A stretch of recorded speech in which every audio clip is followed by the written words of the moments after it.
spinning and open up again. Circle wheel, circle wheel.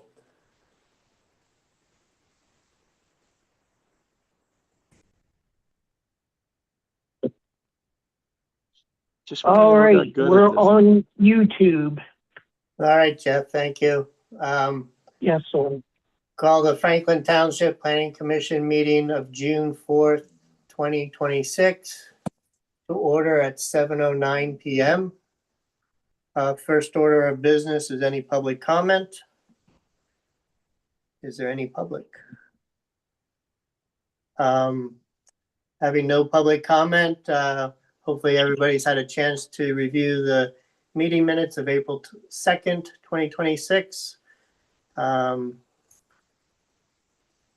Stacy, those are Are there the new any ones? comments or motion to approve those minutes? Stacy, those are the ones with my comments in it? Yes, the version 4. Awesome. Okay.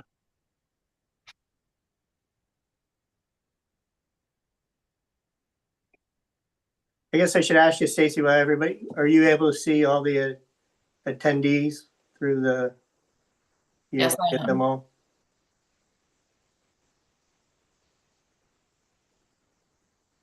Hold on a minute. Yes, we've got the Franklin Township family here, no residents. We have Nate Klein and Guy Donatelli. Jeff, is Rachel on? She is not on. I'm waiting for her to come. So I wouldn't wait for her. I'd get started. Right.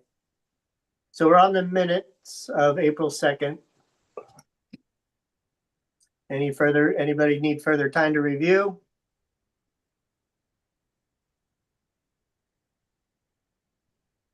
Could I receive a motion to approve the minutes? I make a motion to approve the minutes. That's from Mark Harris. Do I have a second? A second. Thank you, Chuck. Any discussion?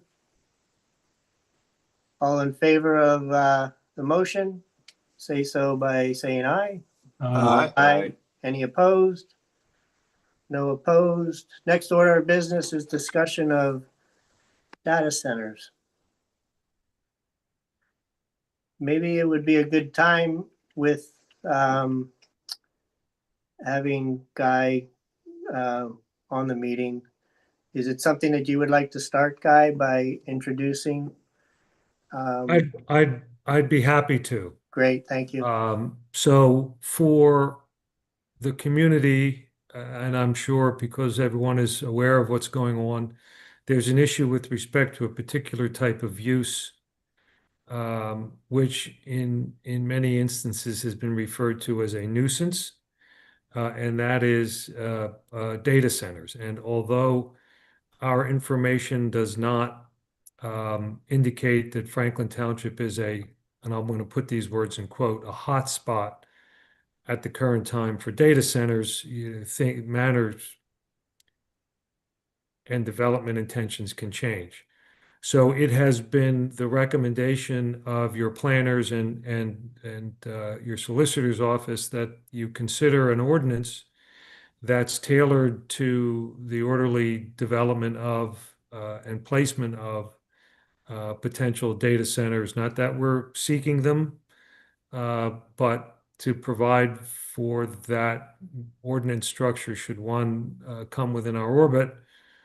And in taking a look at that, we've looked at several forms of ordinances passed by several townships, some in Chester County, as well as efforts at the Commonwealth level to either promote the use of data centers or regulate them more strictly at the state level. So the reason that this has been a topic of conversation is that the data center use is especially certain types of data centers are intensive uses of energy, water. They have environmental and quality of life issues that are different than a lot of other sorts of uses. They are not a hive of activity by humans. So some of the benefits that a township or community might see by a thriving industrial or commercial site are not there. And so there's been efforts made to develop these data centers in other jurisdictions. Recently up here, I'm in the north, recently in one of the Pikelands, I think it was East Pikeland.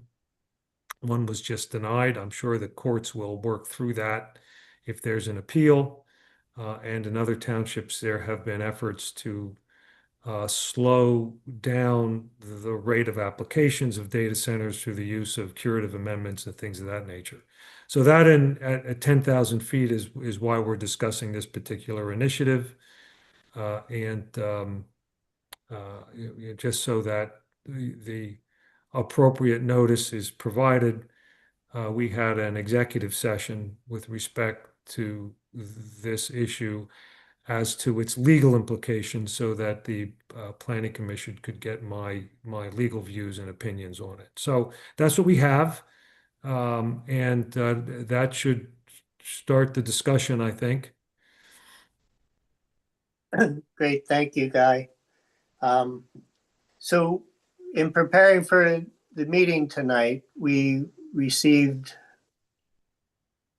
much information in terms of suggested ordinances from other municipalities, the counties, data center ordinance guide. Nate has had Nate Klein, our engineer, has had some comments to help guide us to get started. Nate, do you feel like you want to say a few words before? Yeah, I can kind of follow. Yeah, I can follow up Guy's commentary real quick, guys. Yeah, so I think Guy summarized it very well. Certainly seeing it all over the county, all over the region, obviously being involved with the county planning commission. We've been heavily involved there, their staff. I think they did a very nice job working with Montgomery County on their data center ordinance guideline. It's not a draft ordinance, but guidelines. That's in the packet that Jeff had sent you, essentially this bluish document here.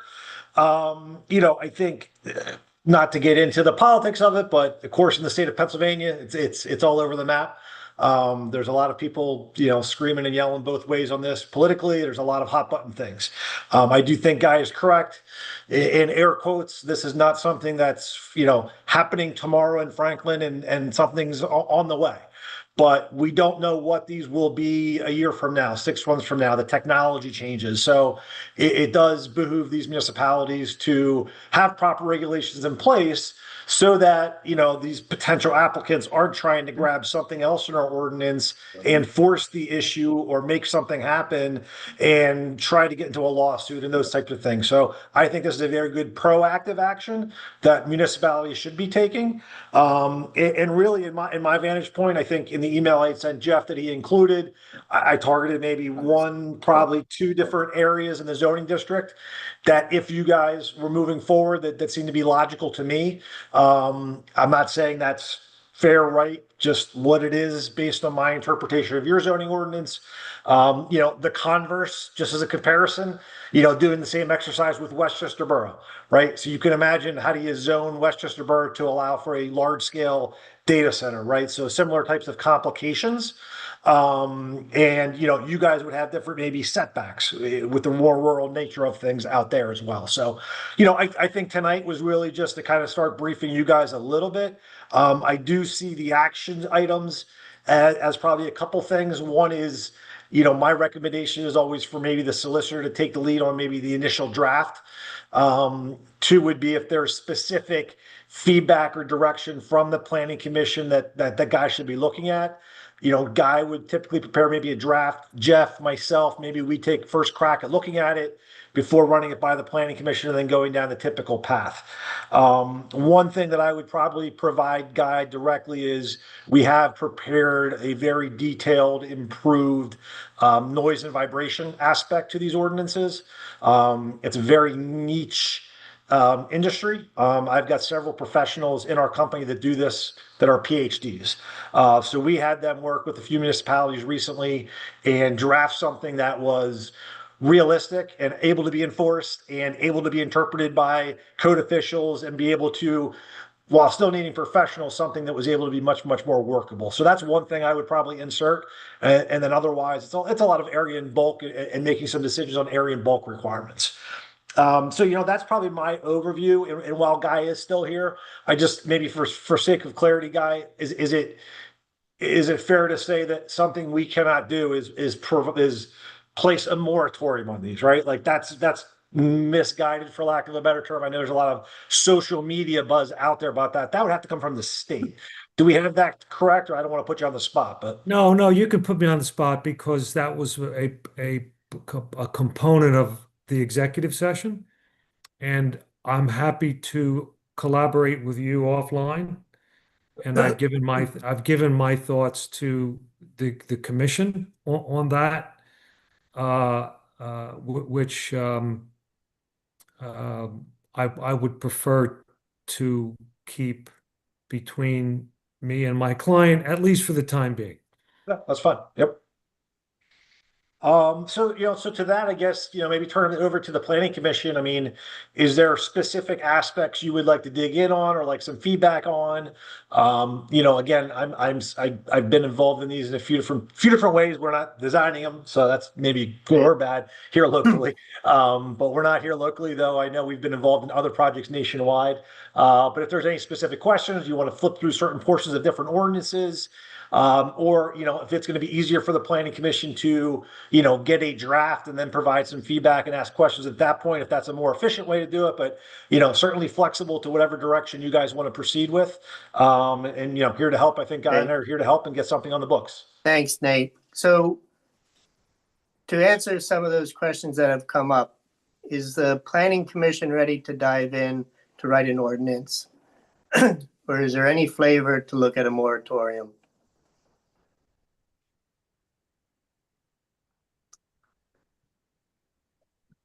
I personally am in favor of trying to get this ordinance going and on the books. Yeah, I mean, the moratorium seems like it's more fraught with potential bad outcomes than working on an ordinance and, taking our time on it.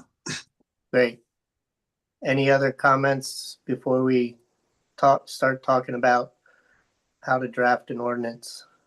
I concur with that. Let's write Great. the ordinance. Okay.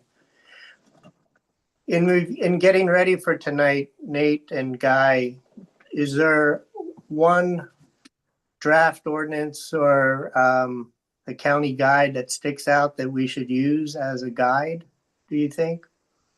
No, I don't. I can provide a more critical view on that if I get a chance to dive into the 3 or 4 that I have, if I could get another day or 2 on that, because each one of them, it's like the synoptic gospels, right? If you read the synoptic gospels, they're very similar, but there are differences, and they're important differences. Then, of course, you have the book of John, which is really different. But the concept here is to collect the best from the ordinances that we have, and then try to sort of mix and match. And I haven't really done that yet. I don't know that I would say, hey, here's an ordinance. Here's an ordinance from, East Jabip Township that I like. Here's a Word version of it. Work with that. I'd like to go through the ones that I've read and sort of piece together large portions of it for you to review. For example, the definitional sections are all very similar, and I would be able to take all the definitions from the ones I have and make sure those are good. A lot of the environmental protection concepts are similar. Setbacks are different. Right. There's a lot of things that I would want to leave to the planning commission and to a second look. So give me give me a little time to put that together, and I'll have something substantive for you to look at when for your next meeting. And I do want to see what Nate has, because I don't know that he and I have shared a bunch of things. Guys, I think I'm kind of on the same wavelength. I think it's going to be a lot easier to digest if we can kind of create, Guy can take the lead on creating something. I've seen probably more bad ordinances than good ordinances out there, and I'm not going to name specific municipalities or names. So I'm kind of with Guy. If he's got a few things that he likes, I think we were better off trying to fit something together.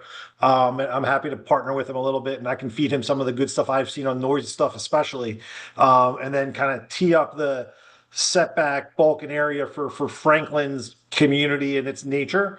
And then I think even then kind of highlight some of these things that maybe are, hey, we could use some input or thoughts. Do you guys like these, or which direction you want to go?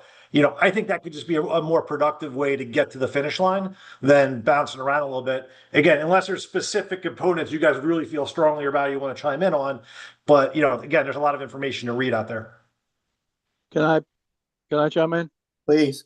One thing that I want to make sure that we address is not only, so the county addressed the very large data centers. They go through and they define all the data centers, but then they say we're going to really focus on the very large ones. I really think that it's important that we focus on all of them, remembering originally with the cell towers. Cell towers came through. Everybody only perceived cell towers as being what's in Crossan Park. And then 3 years later, we're evaluating mini cell towers. What do they mean? What's that all going to be? So I can see, just looking at data centers and some of the things that we've been looking at from an architecture standpoint, the low-hanging fruit where you can build these giant data centers, those areas are disappearing very quickly. We're not in one of those areas. But I see threat that now there's going to be smaller, more niche, and I think it's important that we're prepared for that, because we could be right in that. I think that's really well said. The technology is changing so rapidly. It's hard to even stay in tune, right? 2 years ago, give or take, they had to be next to the Schuylkill River or the Delaware River and pull in millions of gallons of water. Well, now they're getting loop systems, and now they're looking at different, almost chemical type treatments to cool these centers. So the technology is changing so rapidly. Some of the original, and even in this county document we have in there, some of the original perceptions, like, well, you're only going to see it here, here, and here, could dissipate fairly quickly, and then we're still trying to play catch up. So I think, that's a good forward-looking way to approach it. I mean, at the risk of predicting the future, we were talking about the limited industrial zone. The limited industrial zone, that is basically a giant rotating corn and or soybean field across the street from me that has the Pico substation in the middle of it, would probably be the logical location for them to put not a hyperscale, because it wouldn't be big enough, but a mid-scale data center. And I mean, and Pico owns that land and leases it out for farming, but I'm sure some, data center company could come in and offer them a lot more money. So that for me personally has a potential large impact. So yeah, I definitely think, and I'm not the only one, obviously, but I definitely think that this is something that needs the attention paid. Zach, I think that's really, really well said. I mean, when you look at and analyze the township, again, your instinct is to go right towards any type of industrial type zonings. And again, when we evaluate your township in Franklin, there's really only 2 zoning districts where it even comes close. And then, like you said, there's really only one maybe tract where it even is applicable. And frankly, we ran into the same scenario in Westchester Borough. There's really only 1 or 2 parcels where it could even be really, quasi applicable. And maybe Guy can chime in on this. What we also don't want to be doing is writing an ordinance to allow something, but then inherently not allowing it, because then that opens us up to potential legal issues as well, right? So it's got to be something that's, defensible while also being realistic, while also protecting residents and all those various factors. I don't know, maybe Guy, you could say it more eloquently than me, but that's kind of how I perceive it. No, that's as well said as anyone could say it.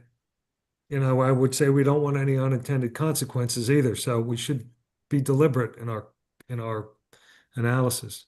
And I'm sorry, and then the last thing I'll just chime in on too, when, again, between Chuck and Zach, those comments, right? A lot of what we're seeing out there in the universe right now, even locally, is again, sites that are like, oh, well, that won't be a data center because it's something else. And they're like, there's so much money out there in these. They're like, no, we'll just bulldoze all that and we'll put them there, right? So you can't almost even assume just because something's there. Again, if it's owned by multiple property owners, that's obviously, something different. But we're seeing some of these business park type sites up in Upper Merion, Limerick, up in the Poconos that are existing business parks. Or maybe, with that business revenue on the downside, not as much office, people looking to renovate those and move those into the data center world. So again, that unpredictability, Chuck, of where these things go, it's easy to say, well, there's a huge field that's hundreds of acres. But again, where this goes in the next few years, we almost don't know.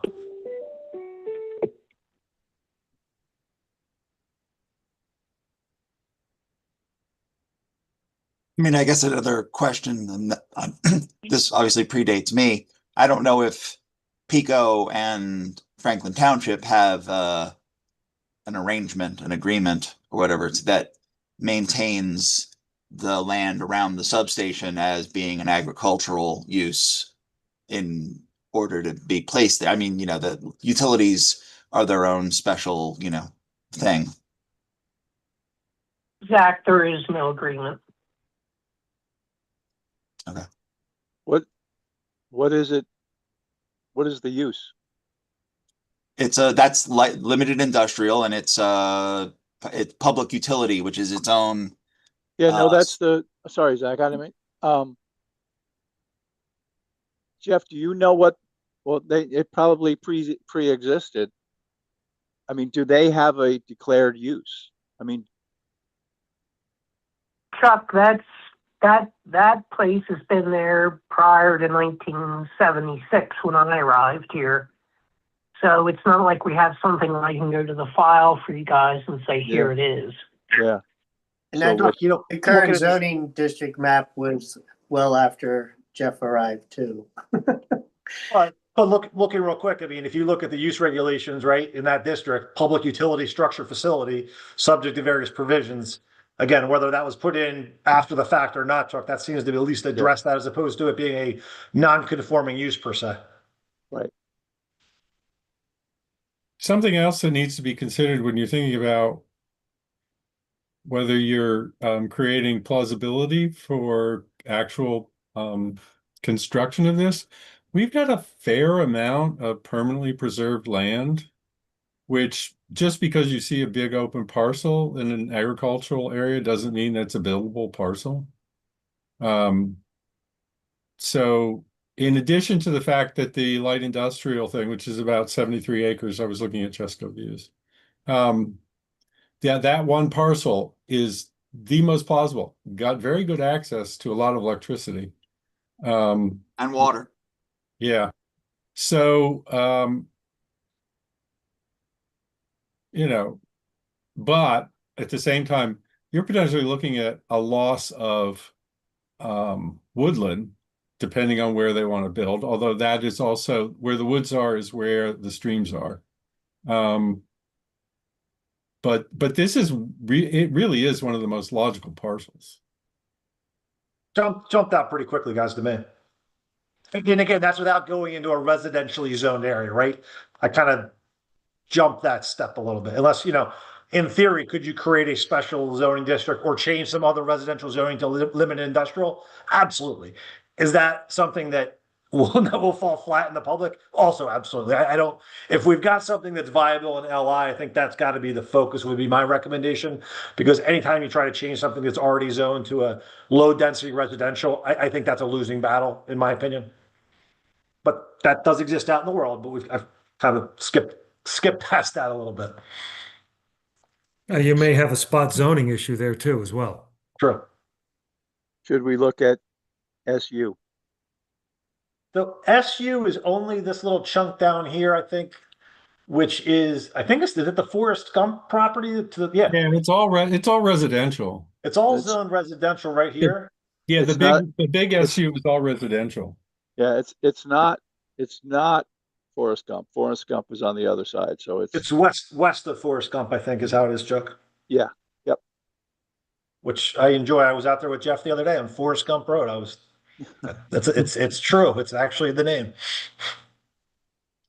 But Guy, I mean, would it behoove them to zone something that's already developed, right? Like, is that fall flat? You know what I mean? It's like giving somebody the sleeves off your vest. I mean, what do you, I mean, My there's, That's why I think we can cross off SU very quickly because it's already developed. well, we did discuss, I mean, we have discussed that, not to disclose, and its potential.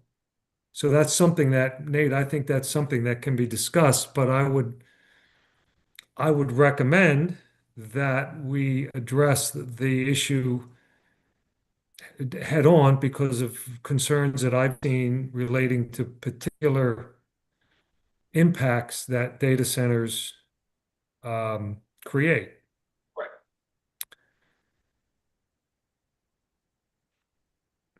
There's a couple other areas that SU is in. They're very small though. Very tiny little guys, though. I think it's a township building site, maybe, and something else, or no? No, it's just a house. It's just a house. Okay. It's a house, and then it's just another house. Yeah. I don't know the history of that per se, but yeah, just two little areas. So Again, they're more or less developed. yeah, there's 1, 2, 3, 4, 5, yeah, houses. Is size a concern, Guy? You mean size of the properties zoned for that? Yeah. In totality, you know what I mean? Like, So, well, but let me make sure I understand. You mean an assemblage of properties or the gross total acres of properties that might be separated? no, so looking at the one that's the development, Right. if that's all zoned as SU, somebody could go in and buy out all those homeowners and develop an SU.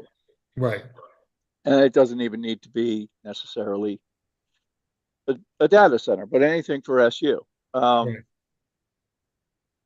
Do the courts see that as that the township is playing a little underhanded?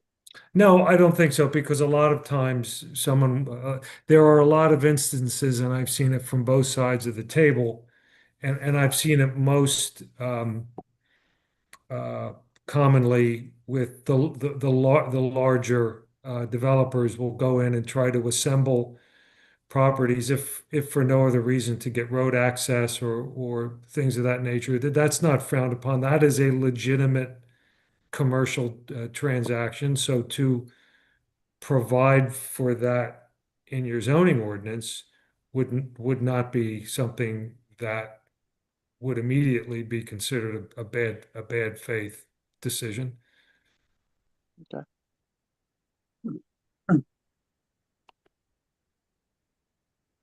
I mean, so looking at that right there, it's kind of isolated from residential with the exception of Forest Gump.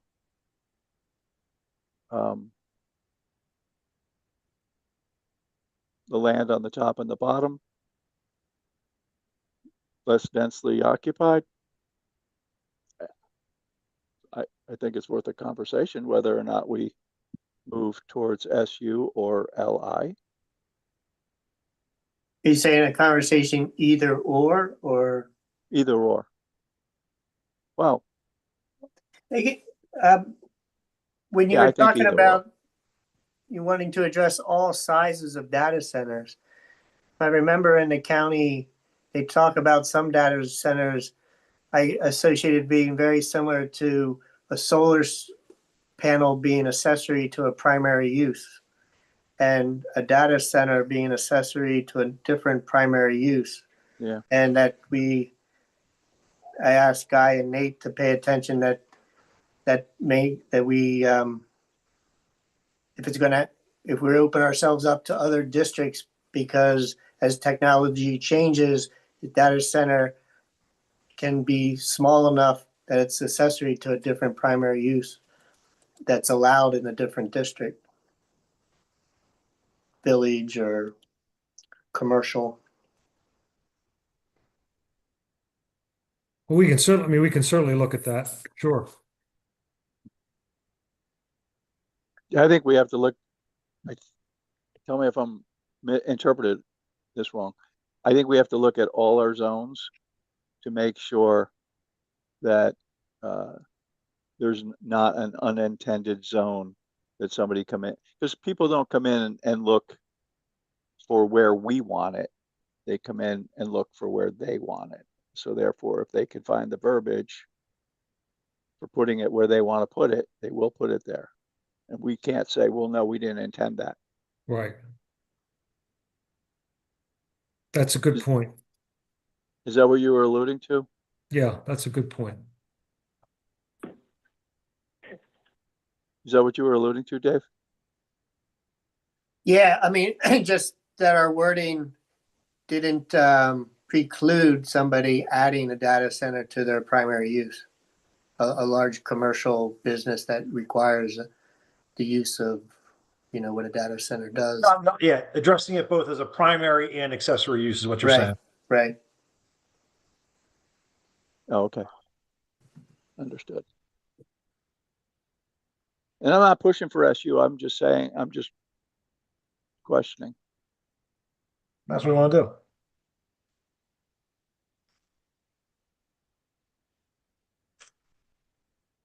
Any other thoughts or feedback for Guy before he starts putting pen to paper and collating everything a little bit?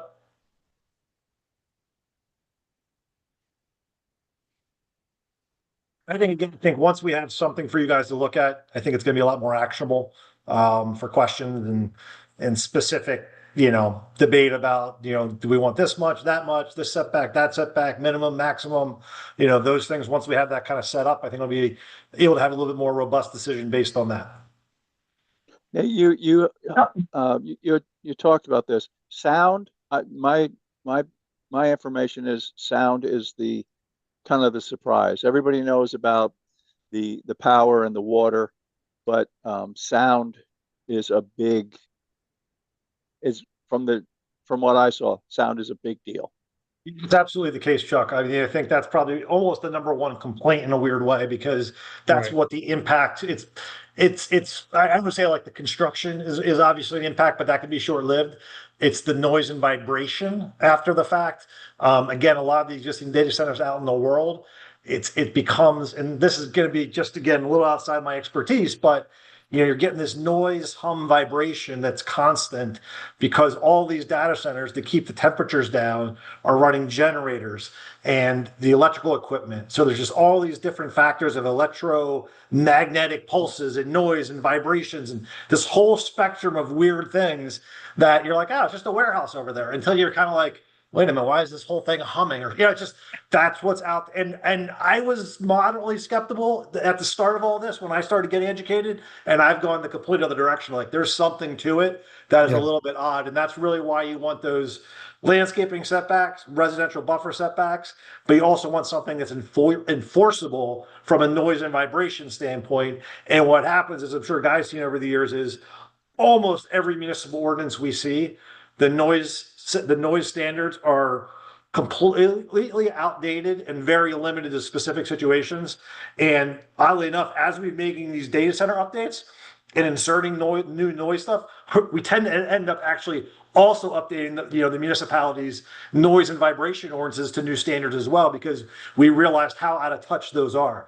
So it's definitely a little bit of a niche industry. And like I said, I had to get my PhDs on the call with Kristen Camp the other day, Guy, to like walk through everything and figure it all out for Westchester Borough, because it's definitely gets into the weeds a little bit. But I think we've got something better than a lot of the samples we've seen out there, which I think I'm happy with. So we'll copy and paste that for everybody. Yeah, I have heard the description, Nate, of data centers. Someone would say to me, do you know those big green boxes that are on every 4 or 5 lots? If you ever gone up to them, there's a I call them a transformer box. There's probably a better way to describe it, but that's basically what it is. Yep. That is a huge complaint. And if we have a decibel level in Franklin and that hum can be measured on a meter, great. But I don't know that it's that simple because Correct. you could stand on the property line and it's not the sound. It's not how loud the sound is. It's almost like a presence. I've never experienced it because I've never been that close to a data center, but I've been close to the transformers in my front yard, so I sort of get it. So in the Definitely, low, yeah.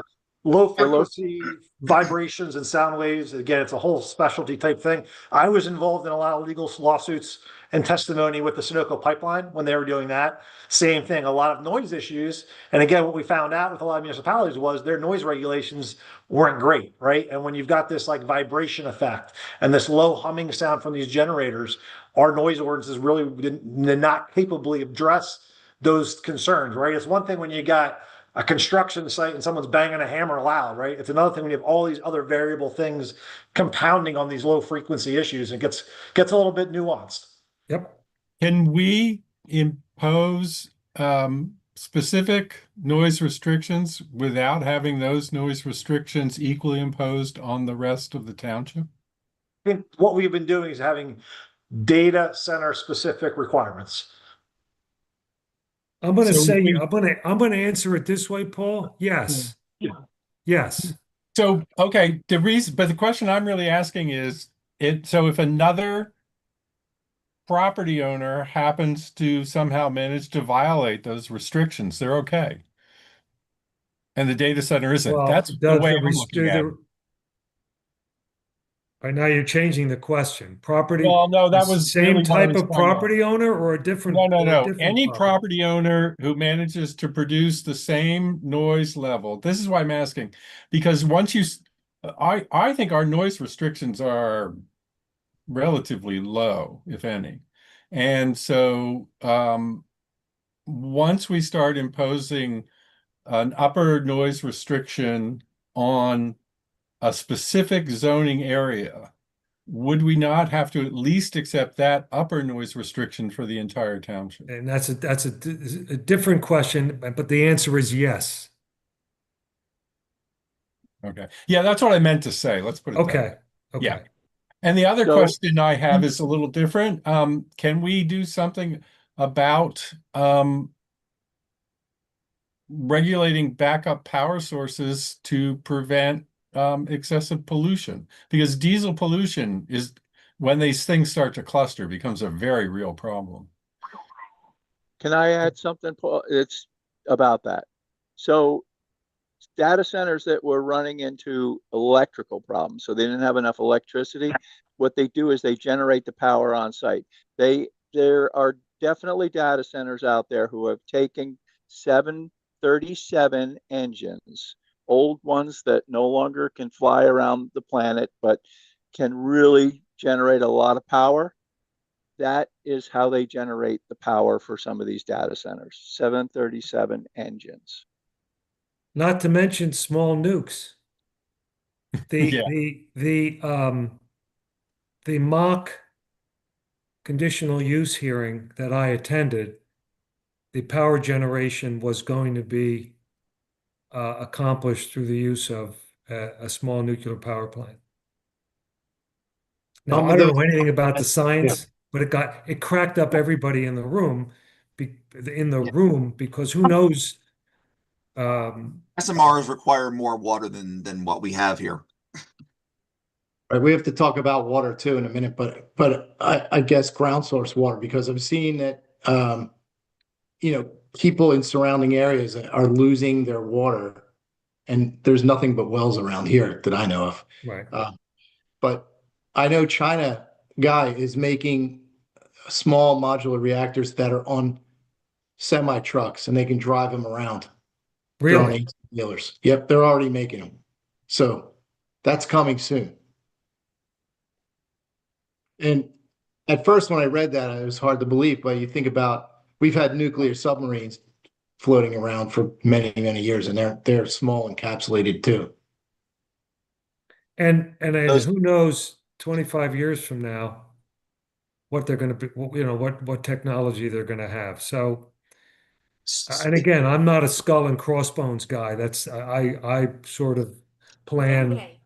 I sort of plan. Excuse me. I sort of plan for what I can see. But when I heard that testimony, we were all lawyers. We started to chuckle. I was not aware that they have them on flatbeds. That's new to me. Speaking as a former submarine sailor, pressurized water reactors are what you're talking about. They're an entirely different beast than an SMR or a traditional reactor.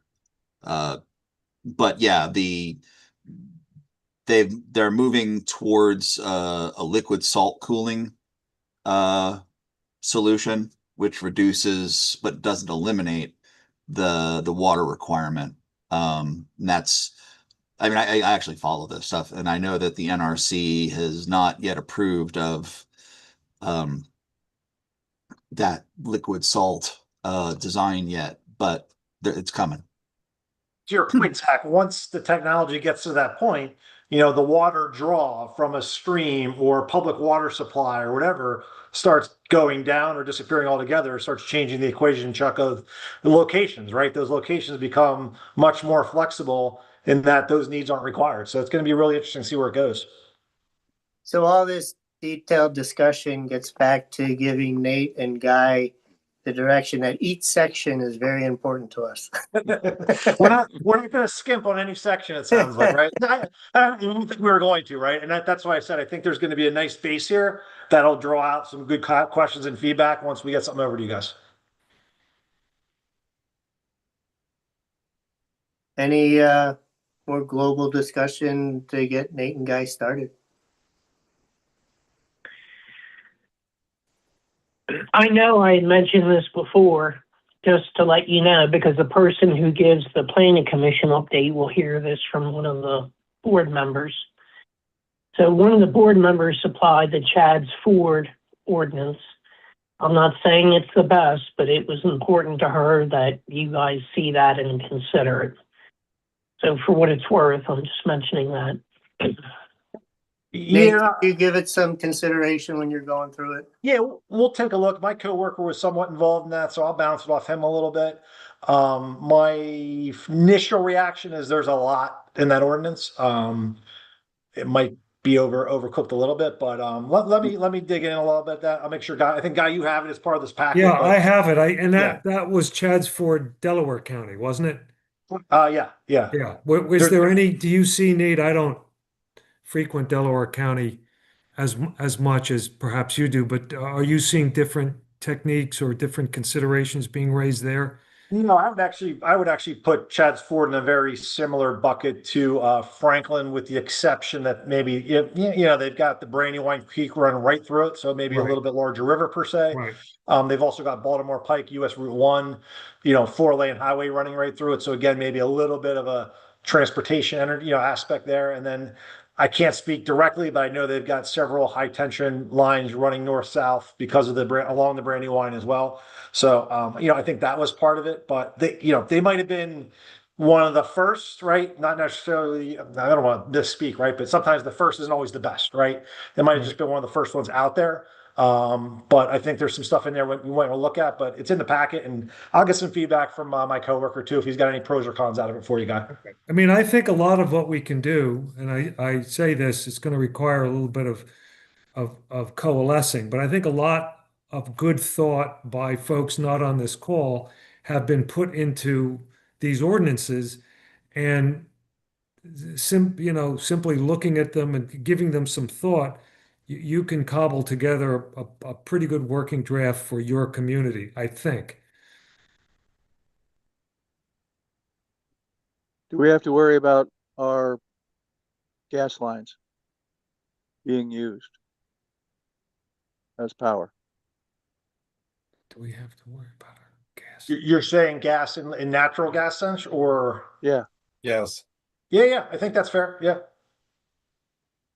I Yeah, mean, if you've got natural gas transmission lines running through the township, again, another potential power source, both for regular power, backup generators, all those options, I would think.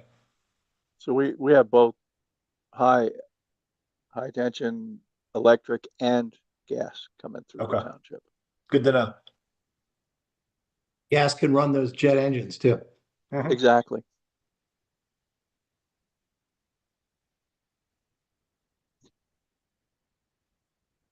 Anything else, everybody? I think this was a good start. I think I have the direction. I think I know what direction you'd like me to take, and I'll work with Nate on getting something together. We appreciate it. Thank you. What's the when is your next meeting? I guess we might need to discuss that, right, Jeff? The 2nd is the first Thursday?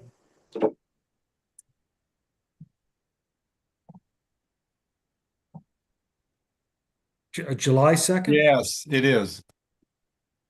Okay. Do we do July, the 2nd or the 9th for July? Third is, Just because of the holiday, yeah, but half the world's gonna be gone. anybody? I can Jeff, actually we do the can't hear second. you. I don't think we want to do July 2nd. Yeah. So do we want to do July 9th? 9th. I'd be in favor of the 9th. I'd be in favor of the 9th too. Sounds good. When do you July guys 9th. usually get your packets? Guy, I would need your stuff no later than June 30th. Because I'm asking for it a little early because staff's gonna have a couple days off. No, during that's this fine. time, too. No, I appreciate that. I just want to diary it and work towards that date. That's completely doable. So I'm gonna advertise that date for July 9th at 7 o'clock. Everyone agrees? Yes. That's not a Wednesday, is it? It's a Thursday. Okay, that's fine. All right, it sounds like everyone agrees. So the next important question, who's going to give the planning commission update at the next board meeting? Which is when? Would be June 17th. My calendar.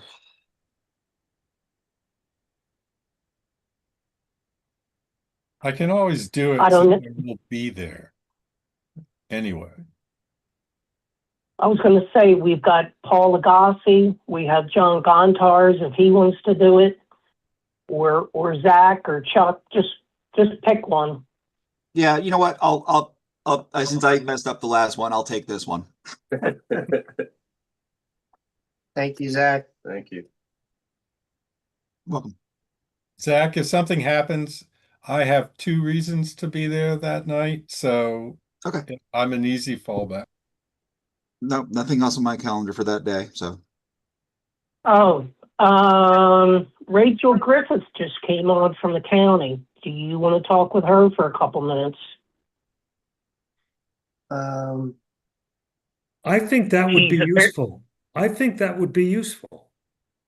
All right, she's very apologetic, so I'm going to let her in now. Again, I her love- name is Rachel Griffith, and she Rachel's- pops up. Rachel's a rock star, so I'd be happy to accept her apology on behalf of you guys. She's great. I just want to give you guys, I got like 15 minutes. I might have to duck out, but I want to listen to Rachel as well, even though I've listened to her do this a few times, but I've got a little bit of a hard out at 8:15, so I'm going to stay as late as I can. So Okay. Is Rachel? Hi, everybody. Oh, there she is. I'm so sorry. I had a family emergency come up, and of course, my phone ran out of batteries. But I'm here now. Well, Rachel, thank Rachel, you do you for joining wanna- us. Jeff, did you want to summarize where we've been or? Well, I was gonna let you summarize, but then ask Rachel to introduce herself and her position at Chester County Planning. Rachel, we've, over the last hour, talked with Guy Donatelli, our solicitor, and Nate Klein. Obviously, you know Nate as our engineer. And we shared our global concerns with data centers and came that over the next 3 weeks, Guy and Nate will work to give us a draft based upon obviously the county's guide and as well as some other ordinances that have already been written by other municipalities. So we're more than happy that you were able to join us. Hopefully everything's okay with the family. And if you're able to give us your comments for us all to ponder over the next 4 weeks, that would be great. Sure. Yeah, and apologies again. And I'm sorry to have missed the discussion. I've heard a lot of data center discussion over the past couple months, so I suspect I know what some of your concerns are. So my position is that I'm the sustainability director in the Planning Commission, and energy planning has fallen into my purview. It wasn't something that the Planning Commission did a whole lot of prior to a couple years ago. But with the county's adoption of a climate action plan, which has a lot to do with energy planning and energy transition, that has sort of fallen into my purview. And so with the advent of data centers coming to our region, because energy is such a prominent issue surrounding data centers, they fell into my division's work program. So as you guys know, a lot of municipalities are grappling with what to do about data centers. There's a bunch of legislation at the state level proposing to do all sorts of things to regulate data centers or to facilitate their development through sped up permitting processes and things like that. It's not clear to me whether any of it is going to pass just because of how gridlocked things are in Harrisburg. And so that's why it's so important for municipalities to be prepared, because the state may not do anything. It may do a little, but you guys have the ultimate authority over what happens from a land use perspective. So that's why I think it's important to regulate data centers, even if it might not be super likely that one is proposed in Franklin Township. It's still better to be prepared than not. So as you guys know, you're probably have you all read through our ordinance guide? I don't know if it makes sense for me to go through some of the things in there. I know everybody shared different viewpoints that tell me that we have gone through. Okay. So I guess I'll hit some of the high points of things that I think are important to regulate and to be thinking about. So have you guys done an analysis to kind of determine like what zoning district they would go in, and if you even have any sites that would be appropriate? Yes, we probably spend 10-15 minutes tonight even adjusting that. So. Okay. So assuming you've got one or more spots where it might be feasible. I guess I'm just scrolling through the guide, and the first thing I'm getting to is setbacks, which is the thing that there's probably the most contention about, I'd say. So I'll tell you sort of the span of what I've heard. So some municipalities, just totally based on their context, have an industrial district. It's not really near anything else, and they feel like it's not that important to have really big setbacks property lines and from other sensitive uses because there's really not that much around. And so I've seen setbacks of 150, 200, 250 feet from property lines. On the other end of the spectrum, there's a group called Food and Water Watch that is feels that there's a science-based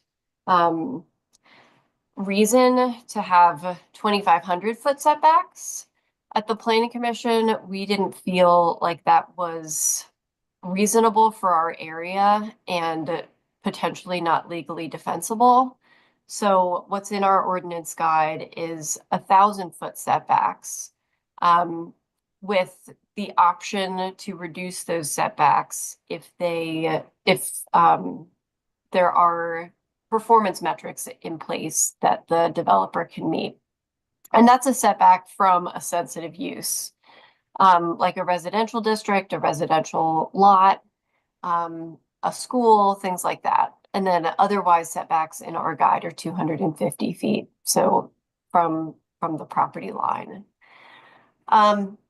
So it's totally a context sensitive thing, the setbacks. But we do feel like just because of the information that's out there about data centers, the context in terms of like how strongly people feel about them, we do think that a much larger setback than what's typical would be appropriate if they're not producing, if they're not doing things to mitigate sound and vibration or emissions or things like that. Another huge thing is the energy usage. And so if there's not access to a high voltage power line that has extra capacity, which in our region, like there's no extra capacity anywhere, it seems, it's likely that they could bring their own generation source. And that what that's been looking like is natural gas combined cycle turbines. And so that's like a separate use that we are advising municipalities to develop regulations for separately, and have as a separate principal use on the site. Because like if you think about the impacts that you're potentially requiring data centers to provide information about through different kinds of reports, you would want any kind of on-site power generation to be included in those reports, like making sure that any sound was considering an on-site power plant in addition to the data center, but also that there were specific regulations around the use of that power plant facility and its own setbacks, its own dimensional requirements to the extent that that can be known even. So unfortunately, our guide does not cover that. And I don't know of any really good examples to point to. That's sort of like the next frontier. Nate, have you seen any municipal regulations on power generation facilities? Only in that like agricultural world that we've been dealing with a little bit, Rachel, Mhm. out in some of the other Chester County regions, but I don't know that I have on that specific aspect. But I can poke around and ask around as well. Okay. Yeah, I think municipalities aren't used to regulating them because they're typically a public utility and it's not like a private power generation facility. So if it were public, it would be exempt from zoning requirements. So I think that's an important thing to think about as you're thinking about your ordinance. Let's see, what else? I think that the generators can be perhaps one of the most impactful things on the site from the standpoint of air quality and also sound. So, we have been seeing some ordinances, not necessarily in this area, but in other areas that require a certain percentage, if not all of the generators be batteries instead of generators, which is, doesn't have any emissions issues, is very quiet, is better for the environment from a carbon emission standpoint. It's probably more expensive, but the municipalities have such leverage when data centers are being approved because they care most about speed. They care about the approval time and just getting to yes. And so it would be easier to get a data center to say yes to something like no generators but batteries. Whereas if you were asking, a housing developer to do granite curb instead of concrete curb or something that might cost a lot of extra money, they might fight you on it. But there will probably be a lot of latitude to ask for things because of the importance of just getting a quick approval. And this is how things are right now. They may be different, even a year from now, but this is just sort of the mad dash environment we're in right now. Water usage. So we think it would be much better to have a data center connect to public water. I think when we're going to be updating our guide in the next couple months, and I think we're going to make that change in our guide, is to require the data centers to use public water. There's just so many unknowns and things that could go wrong for residents when they're drawing from ground or surface water, especially for a water-cooled data center that's just using a tremendous amount of water. Jeff, are you Chester Water Authority? Who provides your We water? have Chester Water Authority in the north. And then down just above the Kimballsville area, there's Aqua PA. Okay. But they're in limited areas. Okay. Can you give me, or not give me, when you get a chance, could you let me know where you keep a map of those franchise areas? I want to take a look at that. If we have it, Guy, I will give it to you. If you don't, I can get it from both. I mean, if you don't, I can ask Aqua and I can ask CWA. Why don't we just cut to the chase and let you do it? Okay. And then the last thing I wanted Rachel, oh, sorry, go ahead. I had a question for you. Since we had a little, we weren't talking for a second. I did a little calculations after you said 1,000 feet for a setback, and so that would indicate that it's like a 200-acre lot minimum. So is that a negotiating thing, or will we get in trouble if, I don't know, was the Pico property even 200? That was the biggest one we looked at. Did anybody notice? You're saying 200 acres? I think it was 70. No, it's like 70 something. Yeah, Yeah. 70-ish. So my concern would be that if we say 1,000, from everything around it would have been residential, so it would have applied to all four sides, that we then made a requirement that was impossible on the zone, that, and therefore nullifying the zone, and then they could go anywhere.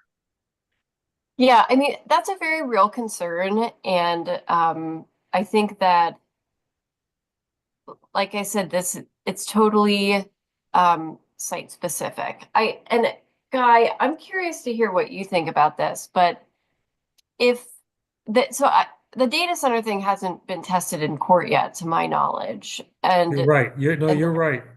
And the setbacks for it. So say there were a court decision that upheld large setbacks for data centers, and I mean, a municipality just didn't have a site that had that had that dimensional standard available.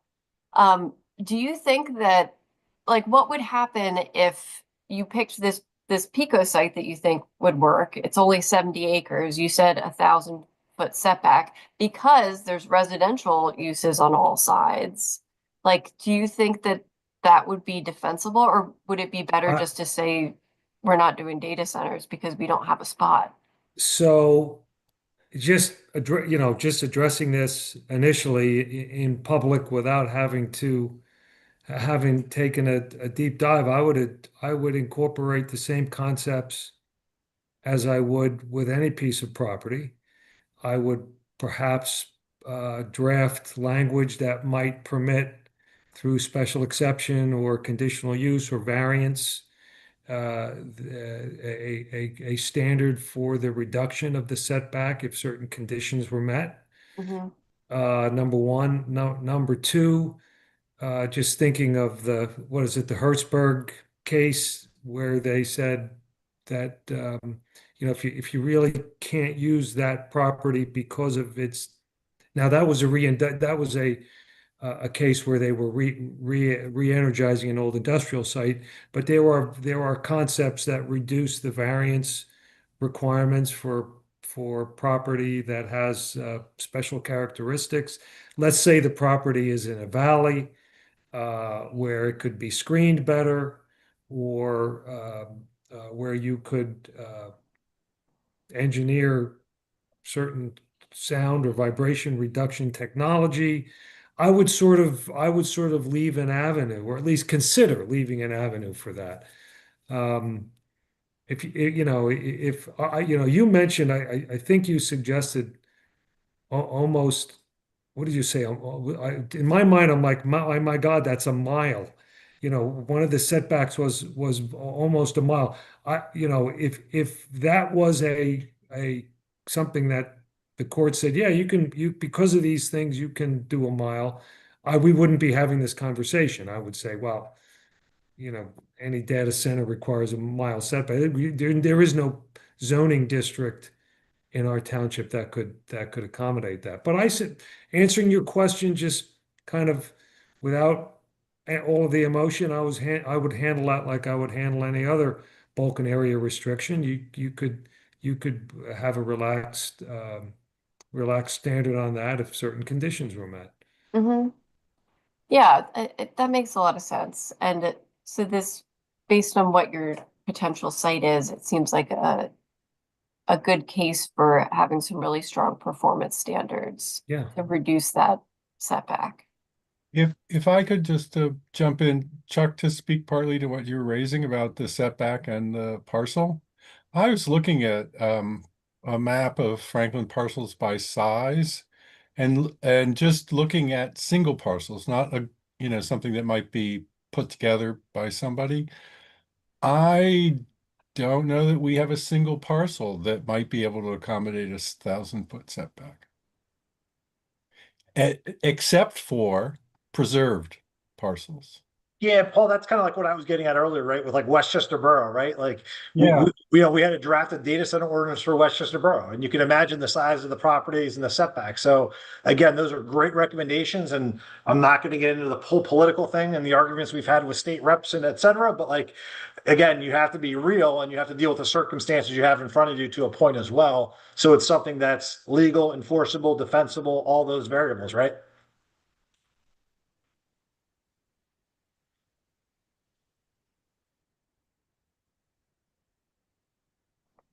So one more thing I wanted to bring up was the idea of transparency. So we have heard and experienced that a lot of the data centers, like the amount of power they use, the amount of water they use, how they're constructing their facility, they feel is like a trade secret, and they don't want to disclose it.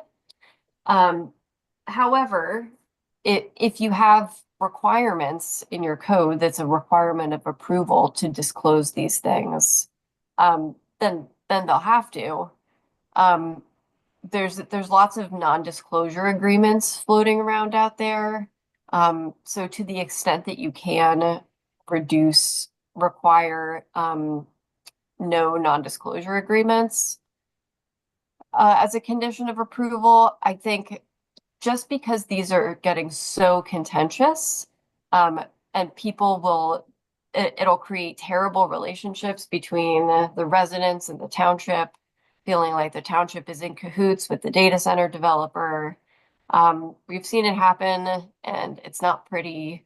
So having things in the ordinance that make it clear that you're going to require the information to be publicly disclosed, I think is important.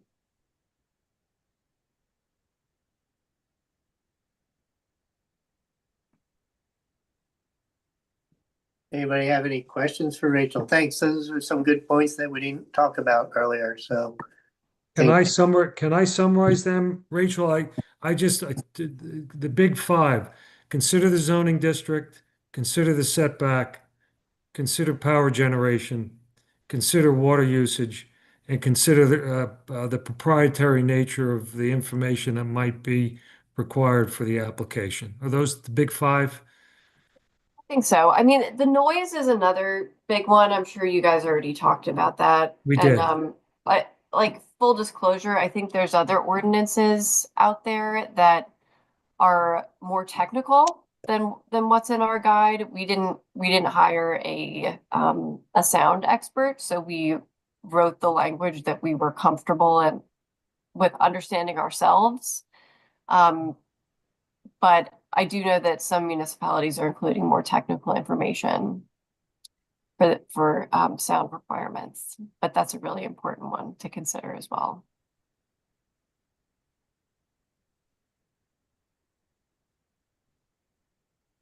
Excellent. Yeah, we had I thought we had a good meeting. We had an even better meeting with Rachel joining us. Yes, thank you, Rachel. I'm so sorry it was late. Thanks for having me. I can't wait to see what you guys Rachel, come we up were with. all late. We were all late. Yeah, I was saying, Yeah. the meeting started late, but if Rachel was here, she could have done all of our work for us, Guy. I don't know. She would have had it done in 10 minutes. Exactly. We were going on and on. Yeah. I don't know about that. Okay. Any other discussion before I ask for a motion to adjourn? Rachel, at some point, we may ask you to come back at some point. So just want to put that out there. Sure. I'm good. You did a great job, Dr. Hoffman. Even being late, I'm going to do my best for July to have my own screen. I got to fix my microphone. All right. Thank you, Mark. I'll take your motion. We'll adjourn at 8:21. Good night, everyone.